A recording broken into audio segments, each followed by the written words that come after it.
Magandang maghapon at tanghali sa inyong lahat. Pwede ba nating sabay-sabay basahin? Ito. Basahin natin. 1, 2, 3. Gagawing negosyo. Pangalawa. Hindi kayo na. Yan po yung dahilan kung bakit tayo ay nagsama-sama at nagtipon-tipon dito ngayon.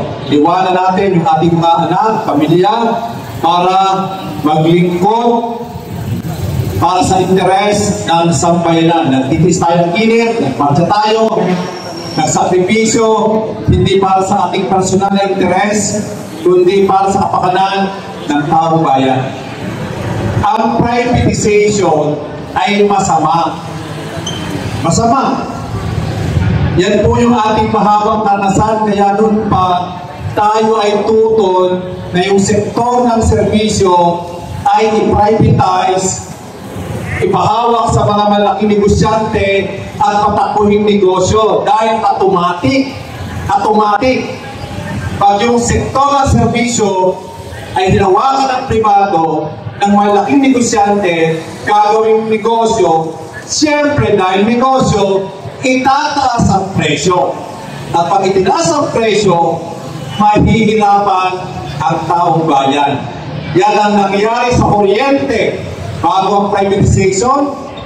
4 pesos per kilowatt hour ang presyo ng kuryente nung hawak ng gobyerno. Nung mahawakan ng pribado, naging 13 pesos na ngayon per kilowatt hour. Ang tubig, dati po 75. 4 pesos and 75 centavos per cubic meter. Ngayon, maabot ang 30, ng 20, maabot 30. 80? Totoo ba yan? 80 daw. Tapos, kung prime water, may bilyar, kasi yung local water district ay binigay pinag-joint venture kay bilyar, ayun, naging prime water. Ngayon, mahal na, wala pang tumutulong. At kung may tumulong, puti. Yan ang naranasan ng taga-Magite, yan ang naranasan ng taga-Bulacan. Yan ang masama. Yung toll fee sa Balinta, dati yan, 2 piso na mula Balintawa hanggang Balinta. Ngayon, magkano? 60 pesos. Kaya ang problema kapag private ang naghawak ng sektor ng serbisyo. At itong airport, ipatutupad ngayong September, yung dating parking na 300 piso, magiging 1,200. Kaya kayo pagka kayo naghatid ng inyong paanak, kapag abroad, pag nagpark kayo, gano'n na ang babayaran nyo. 500% o 400% increase. At kung kayo may tindahan, may opisina doon, ang per square meter pala, per square meter. Bawat isang square meter, ang rent, dating 700, gagawin 3,200. Tataas din ang landing fee, take-off fee na may reklamo, parking fee na may reklamo at pagtumasyan. Walang babalingan ang may-ari ng mga airlines kundi bawiin sa ticket ng mga pasahero. At hindi na mga nag-a-abroad. Akala nyo, kung kayo hindi nag-a-abroad, hindi kayo apektado. Apektado rin kayo, tayo pala. Dahil, yung cargo, tataas ang presyo. Pati yung ipadadala sa inyo ng inyong mga kabayan na nasa abroad, hiliit na. Dahil mataas na kayo ng binayaran fees sa pagpasok sa airport. Ang airport ay atin. Atin yan dahil tayo ang gumastos. Noong 1948, tayo ang gumastos para itayo ang airport. Pilipino, meron taong bayan. At naunan natin kumikita ng 2 billion. Kada buwan nata. 2 billion, 24 billion a year. Kinikita niya. Kaya bakit ibibigay sa pribado? Ng buong buo na hindi tayo kasali. At ang kasali lamang ay yung 3 buka na nakita nyo kanina. Sino yun? Si Ramonang, si BBM, sino na si Luna? Yung kilala, si Dizon. Si Prince Dizon. Na DFRP. Okay. Transport. Ng transport. Yan. Kaya nung nakaraang linggo, pinuntahan namin si Ramonang. Si Ramonang, pinikita namin sa San Miguel. At saka si Prince Dizon.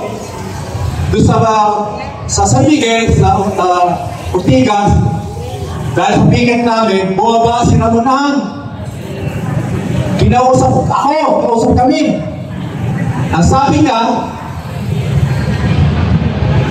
anong taas-taas? Ito taas-taas, sinasabi mo dyan. Sabi mo, talagang paano yun, taas ang presyo ng bayarin sa airport. Hindi. Bakit kayo nagrarally dito? Bakit hindi kayo nagrally sa Mactan Airport, sa Cebu? Ay, ang taas ng bayarin doon. Bakit dito lang sa akin kayo magrarally? Sabi ko, pinulitesta rin namin yung airport sa Cebu. Kaya lang, makapal ang mukha na may-ari ng airport sa Cebu. Kilala niyo kung sino? Si Aboitiz. Pangalawang pinakamayaman sa Pilipinas. Si Ramonang, pangatlo, pinakamayaman. Siyempre, nakita ko si pinakamayaman sa lahat. Si Villar, may-ari ng Prime Water. Sabi ko, si Aboitiz, makapal ang mukha. Ako, nagpipigil kami dito, baka sakaling manipis ang mukha ko. Sabi na, sige, pwede tayo mag-usap. Pero yung pagbaba ng presyo na tinakdana ay hindi na bababayo. Yun na yun. Pero pwede tayo mag-usap. Sabi niya, kaya kinakailangan natin ang malakas na kilusan. Dahil ito lamang malakas na kilusan ang magpapabago. Dahil kung hindi, nagkasundo na sila, tayo hindi kasali. Nagkasundo na sila na i-privatize yung paliparan na dapat ay servisyo. Tulad ng tubig, tulad ng kuryente, ng paaralan, at saka ng mga ospital. Dapat yan ay sektor ng servisyo, hindi dapat pasa sa privado at gawing negosyo. Yun yung problema natin. At nagagawa yan ni Ramonang, nagagawa yan ni Aboitiz, nagagawa yan ni Pangilinan, itaas ang presyo ng kuryente dahil pumapahayag yung gobyerno. Kasi kung hindi pumapahayag ang gobyerno, hindi nila magagawa yan. At pumapahayag ang gobyerno dahil ang mga mayayamang yan ang minanser ng mga politiko sa panahon ng kampanya. Sila nagbibigay ng bilyon-bilyong budget. Kaya yun ang problema natin. Ang ating gobyerno, lalo na sa tuktok ng ating pamahalaan, ay puro kasabwat na mga oligarkiya, na mga bilyonaryo, mayayamang kapitalista. Kaya dapat kasabay ng ating pagkipaglaban nito. Kasabay, lagi. Hindi naman natin pwedeng tigilan ito. Dapat natin tuloy-tuloy ito. Kasabay nito, dapat natin alalahanin na ang punot-dulo ng may kagagawa nito ay yung nasa Malacanang, nasa Senado, nasa Kongreso. Sila nagpasa ng batas para i-privatize ang sektor ng serbisyo. Kung matino ang gobyerno, kung si Antonio Arellano ang naging presidente ng Pilipinas, mangyayari ba ito? Parang mangyayari. Parang mangyayari sa inyo. Mangyayari ba ito? Hindi. Kung ang mga leader ng masa, leader ng mga magagawa, leader ng mga maralita, leader ng transport, leader ng mga magsasaka, ang nasa tuktok ng gobyerno, hindi mangyayari ang pamamayagpag ng mga oligarkiya sa pinansa siya. Kaya, ang gusto ko lang naman sabihin sa inyo, ituloy natin ang laban ito, ituloy natin ang laban natin para sa pabahay, ituloy natin ang ating laban para sa sahod, ituloy ng mga magsasaka ang laban para sa lupa. Pero dapat laging alalahanin kung bakit may laban, kung bakit may kahirapan, kung bakit may kapihan, kung bakit may panlubin. Kasi yung nasa tuktok ng ating pamahalaan na pinapwesto ng ating mga kababayan, hindi kayo okay ka lang dyan? Pinapwesto ng ating mga kababayan ay puro mga bilyonaryo, puro mahiyaman, puro mga dynasty. Kaya itakuin na natin sila.